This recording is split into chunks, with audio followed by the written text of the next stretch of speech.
ನಡಿ, ಈಗ ಶುರು ಮಾಡೋಣ. ಕೇಸರಿಯಿಂದ ಮನೋಲ್ಲಾಸ ಮನಸ್ಸು ಮತ್ತೇರಿ ಕುಣಿದಾಡಿದೆ ನೋಡು, ಮನಸ್ಸು ಮತ್ತೇರಿ ಕುಣಿದಾಡಿದೆ ನೋಡು. ಕ್ಷಣ ಕ್ಷಣವೂ ಆಚರಿಸಿ ಕೇಸರಿ ಹಬ್ಬ. ವಿಮಲ್, ಬಾಯಲ್ಲಿ ಹೇಳಿ ಕೇಸರಿ. ನೇಹಾ ಹಿರೇಮಠ ನಿವಾಸಕ್ಕೆ ಅನೇಕ ಗಣ್ಯರು ಮುಖ್ಯಮಂತ್ರಿ ಸಿದ್ದರಾಮಯ್ಯ ಆದಿಯಾಗಿ ಭೇಟಿಯನ್ನು ಕೊಟ್ಟರು. ನಿರಂಜನ್ ಒಂದು ಮಾತನ್ನು ಹೇಳ್ತಾ ಇದ್ರು, ನ್ಯಾಯ ಸಿಗಬೇಕು, ತಪ್ಪಿತಸ್ಥರಿಗೆ ಕಠಿಣ ಶಿಕ್ಷೆ ಆಗಬೇಕು ಅಂತ. ಸೊ ಇವತ್ತು ಮುಖ್ಯವಾಗಿ ಕೇಂದ್ರ ಗೃಹ ಸಚಿವರೇ ಅವರು ಮನೆಗೆ ಬರ್ತಾ ಇರೋದು. ಈ ನ್ಯಾಯ ಕೊಡಿಸುವ ನಿಟ್ಟಿನಲ್ಲಿ ತನಿಖೆ ವಿಚಾರವಾಗಿ ಏನಾದರೂ ಬೇಡಿಕೆಗಳನ್ನು ಇಡ್ತಾರಂತ, ಈ ವಿಚಾರವಾಗಿ ಏನಾದರೂ ಮಾತಾಡಿದ್ರಾ ಹೇಗೆ?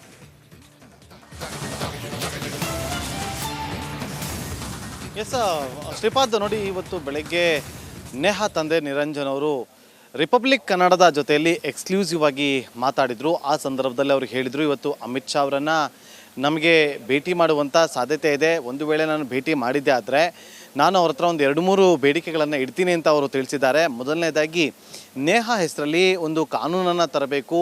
ಆ ಕಾನೂನಿನ ಅಡಿಯಲ್ಲಿ ಯಾರೇ ಒಂದು ತಪ್ಪನ್ನು ಮಾಡಿದಾಗ ಕಠಿಣ ಶಿಕ್ಷೆ ಆಗಬೇಕು.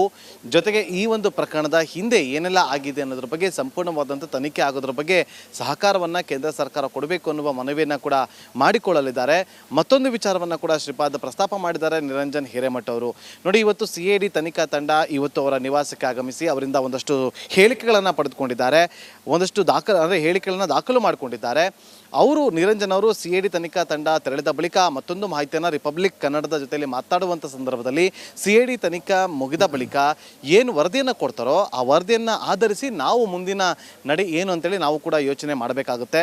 ಒಂದು ವೇಳೆ ನಾವು ಅಂದುಕೊಂಡಂತೆ ನಮಗೆ ನ್ಯಾಯ ಸಿಗದೇ ಇದ್ದರೆ ನಾವು ಖಂಡಿತವಾಗ್ಲೂ ಕೂಡ ನಾವು ಕೇಂದ್ರ ಸರ್ಕಾರದ ಮೊರೆ ಹೋಗ್ತೀವಿ, CBIಗೆ ಮೊರೆ ಹೋಗುವಂಥ ಪ್ರಯತ್ನಗಳನ್ನು ಕೂಡ ನಾವು ಮಾಡೇ ಮಾಡ್ತೀವಿ, ಖಂಡಿತವಾಗ್ಲೂ ಕೂಡ ಮಾಡ್ತೀವಿ ಅಂತೇಳಿ ಈ ಎಲ್ಲ ವಿಚಾರಗಳನ್ನು ಕೂಡ ಇವತ್ತು ಕೇಂದ್ರ ಗೃಹ ಸಚಿವ ಆಗಿರುವಂಥ ಅಮಿತ್ ಶಾ ಅವರನ್ನು ಭೇಟಿ ಮಾಡಿದ ಬಳಿಕ ಅವರು ಇದನ್ನು ಪ್ರಸ್ತಾಪ ಮಾಡೋದಕ್ಕೆ ತಯಾರನ್ನು ಮಾಡಿಕೊಂಡಿದ್ದಾರೆ. ಇವತ್ತು ಅಮಿತ್ ಶಾ ಅವರು ಹುಬ್ಬಳ್ಳಿಗೆ ಆಗಮಿಸ್ತಾರೆ. ಹುಬ್ಬಳ್ಳಿಯಿಂದ ರಾಣಿಬೆನ್ನೂರಿಗೆ ಹೋಗಿ ಅಲ್ಲಿ ರೋಡ್ ಶೋ ಮುಗಿಸಿ ವಾಪಸ್ ಹುಬ್ಬಳ್ಳಿಗೆ ಆಗಮಿಸಿ ನೆಹರು ಮೈದಾನದಲ್ಲಿ ಬೃಹತ್ ಸಮಾವೇಶವನ್ನು ಉದ್ದೇಶಿಸಿ 6:45ಕ್ಕೆ ಆ ಸಮಾವೇಶ ಮುಗಿದ ಬಳಿಕ ಅವರ ನಿವಾಸಕ್ಕೆ ಅವರು ಬರುವ ಲಕ್ಷಣಗಳು ಕಂಡು ಬರ್ತಾ ಇದೆ. ಅಮಿತ್ ಶಾ ಅವರು ಬರ್ತಾರೆ ಅಂತ ಹೇಳಲಾಗ್ತಾ ಇದೆ. ಒಂದು, ಅಮಿತ್ ಶಾ ಅವರು ಗೃಹ ನಿವಾಸ ಅಂದರೆ ಇಲ್ಲಿಗೆ ಆಗಮಿಸಬಹುದು, ನಿರಂಜನ್ ಅವರ ಕುಟುಂಬಕ್ಕೆ ಭೇಟಿ ಮಾಡಬಹುದು, ಅಥವಾ ನಿರಂಜನ್ ಅವರನ್ನೇ ಕರೆಸಿಕೊಂಡು ಅವರಿಂದ ಮೆಮೊರಂಡಮ್ ಅನ್ನು ಪಡೆದುಕೊಳ್ಳುವಂಥ ಸಾಧ್ಯತೆಗಳು ಈಗ ಕಂಡು ಬರ್ತಾ ಇದೆ. Shripad, okay, thank you Nagendra Babu. ಹಾಗೇನೆ ಮಂಜುನಾಥ್, ನಿಮಗೂ ಕೂಡ ಧನ್ಯವಾದ.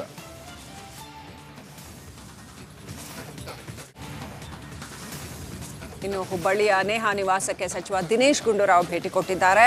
ಹಾಗೆಯೇ ಅವ್ರ ಜೊತೆಗೆ ಇನ್ನೊಂದಿಷ್ಟು ಜನ ಕೈ ನಾಯಕರು ಕೂಡ ಭೇಟಿ ಕೊಟ್ಟಿದ್ದಾರೆ. ನೇಹಾ ತಂದೆ ನನಗೆ ಮೊದಲಿಂದನೂ ಗೊತ್ತು, ಅವ್ರಿಗೆ ಧೈರ್ಯ ತುಂಬಿದ್ದಾರೆ.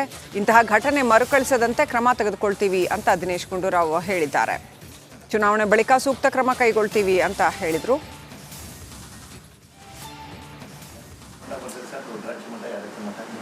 ಇವತ್ತು ನೇಹಾ ಕುಟುಂಬಕ್ಕೆ ಆಗಮಿಸಿ ಸಚಿವ ದಿನೇಶ್ ಗುಂಡೂರಾವ್ ಅವರು ಅವರ ಕುಟುಂಬಕ್ಕೆ ಸಾಂತ್ವನ ಹೇಳುವಂಥ ಕೆಲಸವನ್ನು ಮಾಡಿದ್ದಾರೆ. ಈಗ ನಮ್ಮೊಂದಿಗೆ ಸಚಿವರಾಗಿರುವಂಥ ದಿನೇಶ್ ಗುಂಡೂರಾವ್ ಅವರಿದ್ದರೆ ಅವ್ರನ್ನ ಮಾತಾಡ್ಸೋಗ್ತೀನಿ. ದಿನೇಶ್ ಗುಂಡೂರಾವ್ ಅವರಿಗೆ ಅವರ ಕುಟುಂಬವನ್ನು ಭೇಟಿ ಮಾಡಿದ್ರಿ, ಧೈರ್ಯವನ್ನು ಹೇಳುವಂಥ ಕೆಲಸವನ್ನು ಮಾಡಿದ್ರು. ಅವರೇನಾದ್ರು ನಿಮ್ಮ ಹತ್ರ ಹೇಳ್ಕೊಂಡ್ರಾ? ಇಲ್ಲ, ನಾವೆಲ್ಲ ಅನೇಕ ವಿಷಯಗಳು ಚರ್ಚೆ ಮಾಡೋದು. ಮುಖ್ಯವಾಗಿ ಈ ಒಂದು ಕಷ್ಟದ ಸಮಯದಲ್ಲಿ ನಾವೆಲ್ಲ ಅವ್ರ ಜೊತೆಲಿ ಇದ್ದೀವಿ, ಒಂದು ಸಾಂತ್ವನವನ್ನು ಹೇಳೋದಕ್ಕೆ ಬಂದೆ. ನನ್ನ ಮೊದಲು ಕೂಡ ಪರಿಚಯ ಇದೆ. ನಾನು ಇಲ್ಲಿ ಜಿಲ್ಲಾ ಉಸ್ತುವಾರಿ ಸಚಿವನಾಗೂ ಕೂಡ ಕೆಲಸ ಮಾಡಿದ್ದೆ, ಮತ್ತು ಇಲ್ಲೆಲ್ಲ ಚುನಾವಣೆ ಪ್ರಚಾರಗಳೆಲ್ಲ ಬಂದಾಗೆಲ್ಲ ಜೊತೆಲೆಲ್ಲ ಪ್ರಚಾರಕ್ಕೂ ಕೂಡ ಎಲ್ಲ ಒಟ್ಟಿಗೆ ಮಾಡಿದ್ದು. ಆದ್ದರಿಂದ ಈ ಒಂದು ಘಟನೆ ಇದು ಒಂದು ರೀತಿ ಯಾರಿಗೆ ಒಂದು ನಂಬೋದಕ್ಕೂ ಕೂಡ ಸಾಧ್ಯ ಇಲ್ಲ. ಈ ಥರ ಎಲ್ಲ ಜನ ಮಾಡೋದಕ್ಕೆ ಯೋಚನೆ ಮಾಡ್ತಾರಲ್ಲ ಅಂತ ಇದೊಂದು ವಿಕೃತವಾದಂಥ ಘಟನೆ. ಅದರಿಂದ ಕುಟುಂಬಕ್ಕೆ ಅವರ ಹೆಣ್ಮಗುವಿನ ತಾಯಿ ತಂದೆಗೆ ಸಾಂತ್ವನ ಹೇಳಿದ್ದೇನೆ, ಮತ್ತು ಹಲವಾರು ವಿಷಯಗಳನ್ನು ನಾವೆಲ್ಲ ಚರ್ಚೆ ಮಾಡಿದ್ದೀವಿ. ತನಿಖೆ ಆಗುವಂಥ ವಿಷಯದ ಬಗ್ಗೆ ಯಾವ ರೀತಿಯಾಗಿ ಆಗಬೇಕು, ಮತ್ತು ಯಾರು ಇದಕ್ಕೆ ಬೇರೆ ಏನಾದರೂ ಕಾರಣಗಳಿದೆಯಾ, ಅದೆಲ್ಲ ಕೂಡ ಸ್ಪಷ್ಟವಾಗಿ CID ಅವರು ಮಾಡಬೇಕಾಗ್ತದೆ, ಮಾಡ್ತಾರೆ ಅಂತ ವಿಶ್ವಾಸ ಇದೆ. ನಾನು ಕೂಡ ಅವರು ಹಲವಾರು ವಿಚಾರಗಳು ಚರ್ಚೆ ಮಾಡಿದ್ದೀವಿ. ನಾನು ಮುಖ್ಯಮಂತ್ರಿಯವರ ಗಮನಕ್ಕೂ ಕೂಡ ನಾನು ತೊಗೊಂಬರ್ತೀನಿ. ಸರ್ಕಾರ ಈ ಪ್ರಕರಣದ ಬಳಿಕ ಎಷ್ಟು ಗಂಭೀರವಾಗಿದೆ, ರಾಜ್ಯದ ಕಾನೂನು ಸುವ್ಯವಸ್ಥೆ ಹದಗೆಟ್ಟಿದೆ ಅಂತ BJP ಆರೋಪ ಮಾಡ್ತಾರೆ. ಈಗ ರಾಜಕೀಯ ಮಾಡೋದು ಬೇಡ ಇಂಥ ಒಂದು ಸಂದರ್ಭದಲ್ಲಿ ಬಂದಿರೋದು ಅದೆಲ್ಲ ಚರ್ಚೆ ಮಾಡೋದಕ್ಕಲ್ಲ. ಇದು ಇವತ್ತು ಎನ್ಕ್ವೈರಿ ಆಗಬೇಕು, ಒಂದು ಅವನಿಗೆ ಏನು ಕ್ರಮ ತಗೊಳ್ಬೇಕು, ಖಂಡಿತವಾಗಿಯೂ ಅದಕ್ಕೆ ಈಗಾಗಲೇ ಮುಖ್ಯಮಂತ್ರಿಯವರೇ ಬಂದು ಹೇಳಿ ಹೋಗಿದ್ದಾರೆ. ಇದಾಗಿತ್ತು ಸಚಿವ ದಿನೇಶ್ ಗುಂಡೂರಾವ್ ಅವರ ಮಾತು. ಕ್ಯಾಮ್ರಾ ಪರ್ಸನ್ ಮಹೇಶ್ ಜೊತೆ ನಾಗೇಂದ್ರ ಬಾಬು, ರಿಪಬ್ಲಿಕ್ ಕನ್ನಡ, ಹುಬ್ಬಳ್ಳಿ. ನೇಹಾ ನಿವಾಸಕ್ಕೆ ಇವತ್ತು ಮಾಜಿ ಮುಖ್ಯಮಂತ್ರಿ ವೀರಪ್ಪ ಮೊಯ್ಲಿ ಅವರು ಕೂಡ ಭೇಟಿಯನ್ನು ನೀಡಿದರು. ಈ ಸಂದರ್ಭದಲ್ಲಿ ನೇಹಾ ತಂದೆ ನಿರಂಜನ್ ಅಸಮಾಧಾನವನ್ನ ಹೊರಹಾಕಿದ್ದಾರೆ. ತನಿಖೆ ಅತ್ಯಂತ ವಿಳಂಬವಾಗಿ ಸಾಗ್ತಾ ಇದೆ. ಸಿಐಡಿಗೆ ಎಲ್ಲ ರೀತಿಯ ಮಾಹಿತಿಯನ್ನು ಕೊಟ್ಟಿದ್ದೀವಿ, ಆದಾಗ್ಯೂ ಕೂಡ ತನಿಖೆ ವಿಳಂಬವಾಗ್ತಾ ಇದೆ ಅಂತ ಅಸಮಾಧಾನವನ್ನ ಹೊರಹಾಕಿದ್ದಾರೆ ಮೊಯ್ಲಿ ಅವರ ಮುಂದೆ.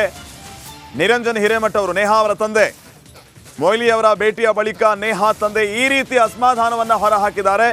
ಮಗಳ ಹತ್ಯೆ ಕೇಸ್ನಲ್ಲಿ ತನಿಖೆ ವಿಳಂಬವಾಗ್ತಾ ಇದೆ. ಸಿಐಡಿಗೆ ಸಂಪೂರ್ಣ ಮಾಹಿತಿಯನ್ನ ಕೊಟ್ಟಿದ್ದೇನೆ, ಆದಾಗ್ಯೂ ಕೂಡ ಇಷ್ಟೊಂದು ಡಿಲೇ ಯಾಕೆ ಅನ್ನುವಂತಹ ಪ್ರಶ್ನೆಯನ್ನ ಮಾಡಿದ್ದಾರೆ.